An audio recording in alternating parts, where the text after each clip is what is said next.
Well, we're here. I'm here in Pittsburgh, California, with my brother William Rankin, all the way in out in Memphis, Tennessee. Memphis, Tennessee. Ha ha. How you doing, brother? Doing good, man. I Doing can't good. see you though. You can't see me? Hold on, wait a minute. Okay, Let's see why you can't see me. I don't know why. Can you see Hey, me there now? you go. Huh? How you doing, bro? Doing good, man. You see me? I see you, bro. All right then. There you go. That's better. Now I can see you got the light now. It All looks right. kind of like you had a dark sunburn. There you go, right there. Right So there. that's it, brother. I can see me. I gotta look up too. So Right. You great, man. How's everything going, gotta man? look up too. Now, Yes, I see that. Move this camera up or down. There we go. So I don't have my engineer with me tonight. I'm all by myself. And man, I haven't seen you since January. oh yeah. And you treated me, you rolled out that red carpet for me down there in Memphis, and I greatly appreciate it. So let's talk a little bit about Chillville. All Okay. right. All right. Um, you sang with the Mad Lads. That's when I met you. Yes. Tell me a little bit about yourself before that. You Okay. Uh before that, let me go way back. Before that, I was the first black man in Memphis, Tennessee, and Austin, Texas, to be a DJ, the karaoke DJ. They call them KJ. right. Uh huh. And I was a pioneer in that field. And then, well, I had always been singing. Okay. I started doing that karaoke. I came back to Memphis. I had left Memphis. I was in the service, and I went in the army. And I started doing karaoke after I got out the army in Austin, Texas. And I left Austin, Texas and came to Memphis and started back doing that. And I got to singing and going on, and I bought myself a recording studio. So when I bought myself a recording studio, I got me a label. I got me a label called the Chill Factor. And I Okay. started producing songs from different artists. And then all of the young cats, they wanted the old school on their rap. So I started putting flavor, old school flavor, on the rap. So I had a reputation of being a hook master. Okay, got it. So Before they we got go anywhere, let me first of all thank you for your services, brother. Appreciate you. okay, Okay. appreciate it. Now you're talking about with that rap. The first time, I mean, I wasn't into rap, but I got a rap song myself called The Ghetto Clown. But we'll talk Oh, about that later.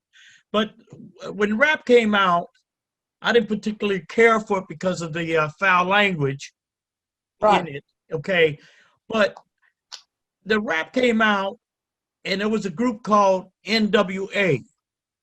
right, And you know what that stands for. We don't use the N word, and right, with attitude. And right. this friend of mine, Charles Wright, with the Watch 103rd Street Band, he come telling me, man, they using my song. The one was Express Yourself. Right. And so 1 minute. Thank you very much. And what had happened was he went to Warner Brothers and said, these guys are using my song without my permission. This and that's, well, you really don't have the rights to it, Charles, right? Uh-huh. But actually, I guess he did, because after that, he started getting these big fat checks in the mail. So Right. we'll go on and do what you're going to do. Right. And that was when the first I heard about that, when I started hearing rappers using other people's music like that. Well, Yeah. James Brown, Curtis Yeah. Blow, Gil Scott Heron, them were some of the first rappers of all time. Oh yeah. That's a fact. Yes. Right. That's true. I go back.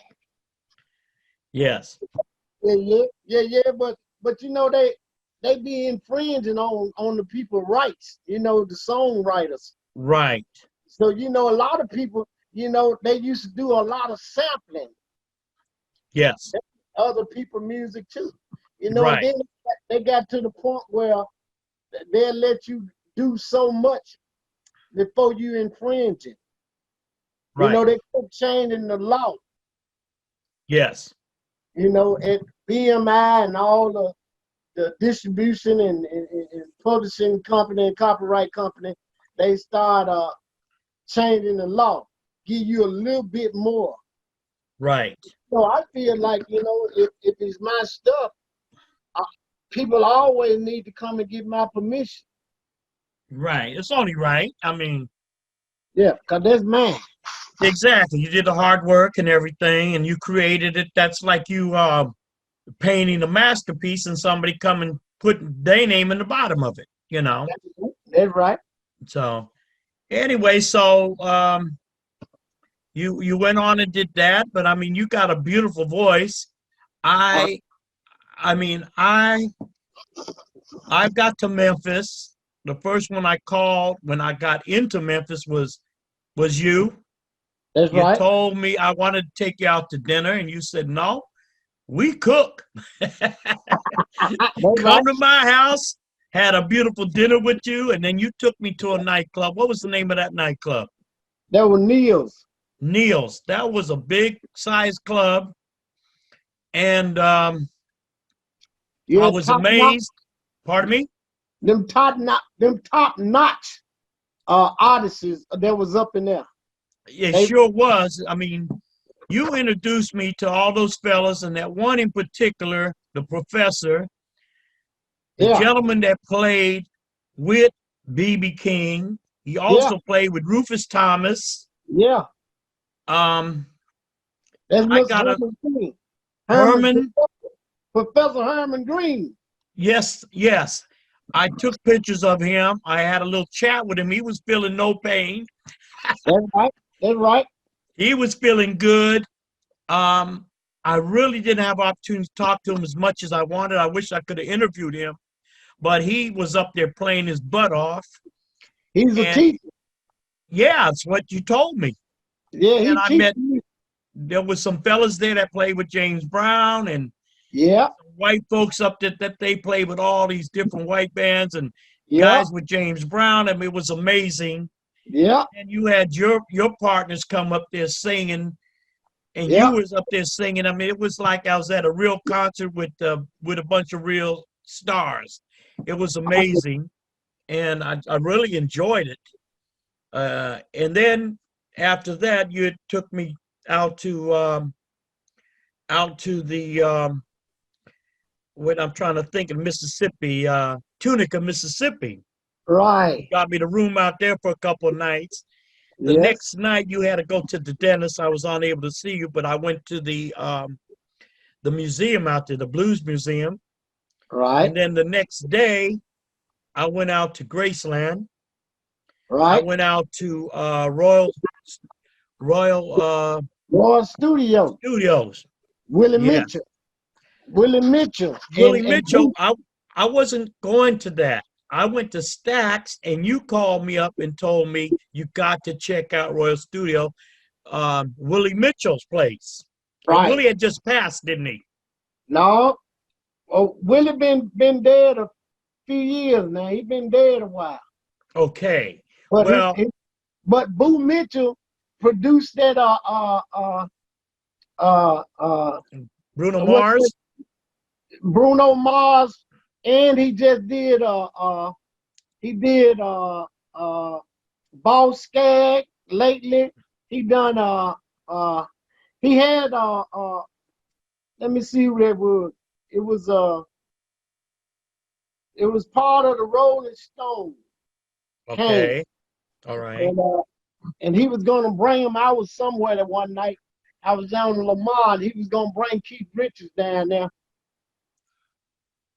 Yeah, Okay. yeah, but you was in the right place because Well, he just got another Grammy. well, that night, that that well, that afternoon, you had told me to go there, and then you called me back and said, listen, all those folks were in LA for the Grammys. And then I got a text from Mrs. Mitchell telling me, go there. And I was outside there in my car. Right. And she texted me, a guy by the name of Willie Bean is going to let you in. And sure enough, he opened the door. I told her, I texted her back, yes, he's there opening the door. I went in, and it was amazing. Al Green albums, everything, everywhere. His grandson was there. Mr. Mitchell's grandson was there. He was doing some Boo. recordings. Willie Mitchell's grandson. He, Where Boo is Willie Mitchell's grandson too, Lawrence. yeah, The they one would. one who produced Bruno Mars now. Yeah, it was amazing, He man. son- Now he got a son that's doing music too. He got Okay, two sons doing music. okay. Well, I met one of them, and it was amazing how they uh they must really like you a lot because they really treated me like gold, Bobby Gold. Oh, It was amazing. I got so many pictures, and it was wonderful. And I got to thank you for that. And then when I left, I went out to Sun Studio, right. and so I hit Royal, Stack Right. Records, Museum. Well, I you even could have left saw. my card there, my my bank card there. They still got it. They can keep it because they Right. wanted to mail to me and charge me $20. I said, you can have it. And then when I was a few blocks from Bill Street out there, Right. son, and you told me you had some of your fellas go out and meet me, and they took real good care of me, and that was real nice. Well, you are gold. Thank you, brother. And I went back and spent the night at your house. But tell me Right. some more about you. You got your cousin out here in California, the I got doctor. No, that's my little brother. Oh, that's your brother. Yeah, that's my little brother out there in California that's doing all those great things. But when you went to Roy's studio, you could have saw some of the Madlands masters that was there. Okay, And when you, I yeah, did see photos, and I've seen a lot of the different artists that recorded there. Yes, I did see the albums, yeah. and yeah, it was very nice. Yeah, But when you walk in there and you go in the back and go in the studio and go in the big booth, right there on the right hand side, you'll see a whole lot of masters. You'll see the Mad Lads. yes, And then when you go in Stacks, you'll see us all over the wall because we're the biggest group that ever come out of Stacks. wow, I didn't know that. Yeah, Yeah, yeah. yes, Well, yes, I got a good lesson there. I mean, I always knew the history, about Rufus Thomas, Carla Thomas. She was one of yes, my favorites. And I had the opportunity to meet Carla when she came out here to California, to San Francisco. There yeah. was a Call my fellow good out friend. there. There was a fellow out in Mill Valley. He had John. He had a record store out there, and he just loved Carla. So he brought her out. He brought out a couple of acts, and Carla was one of them. Well, And Carl is one of my good friends, man, and I do the Peretta Soul Festival that her father, Rufus Thomas, started over in Italy. Which wow, she which she been there a lot, and Marvell been there a lot before he passed. And they got another sister, Bernice, and okay, they got a Rufus Thomas Park, Rufus Thomas stage. Rufus Thomas is a man over there. I'm telling you, people come from all over the world to the Peretta Soul Festival. They got Otis Redding school, and oh, it's a beautiful place, man. And Rufus Thomas and Graziano and Sabano Manicelli, they started this festival, and just everybody in the world who somebody goes there and play every year. And wow, every year in July. okay, And I just came back this year Well, I came back, yeah, this year. But I had been there before. But like I said, Carla and her sister. Oh man, Ruby Thomas is the man over there, man. Wow.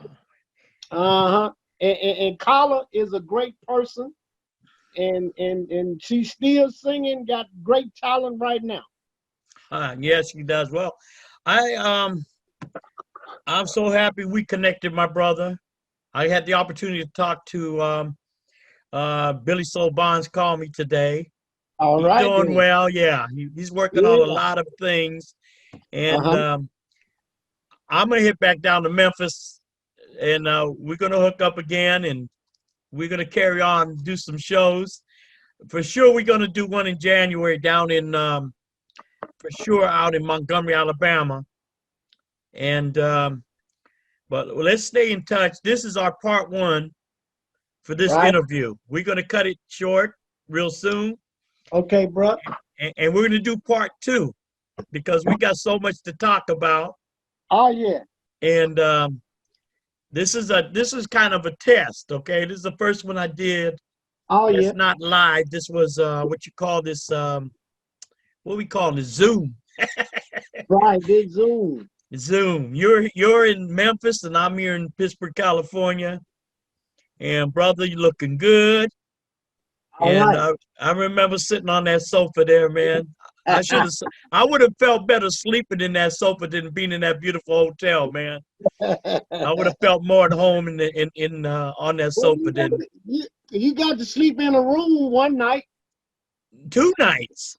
Yeah, you slept Oh in a yeah, bed. and your night, the night before I flew back. Yeah, I was very comfortable there. Like I said, I would have rather been in your home than in what you call that uh what do you See, call no. it? Fitzpatrick's. Yeah, what do you Yeah, call it? oh, the Fitzgerald. Fitzgerald. Yeah. Yeah, Yeah. yeah. So much love to your brother. Give my regards to the family. And we'll be in touch, bro. Let's end this uh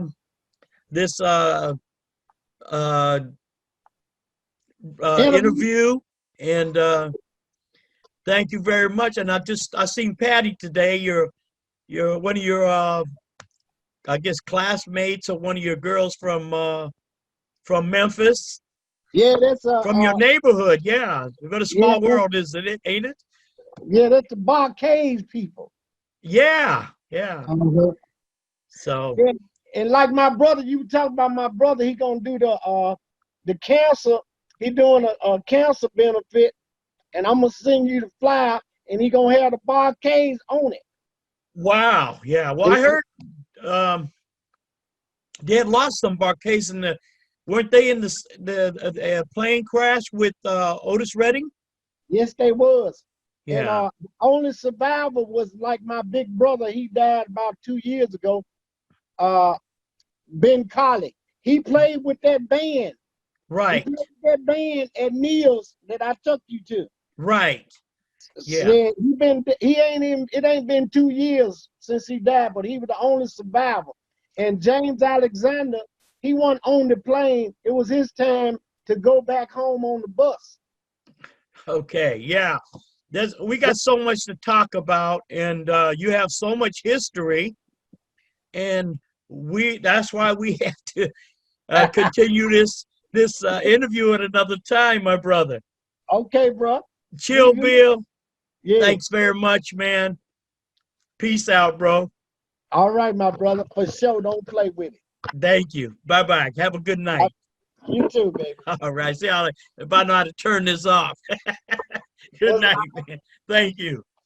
Right on. This was a live interview here, if you want to call it live, with brother William Rankin. We call him Chill Bill. He's one of the coolest brothers I know, and it's such a pleasure, man. So signing out, bro. I don't know how to do it. I'm learning. My engineer ain't here, so we're gonna get one to handle that. Have a good night. Thank you.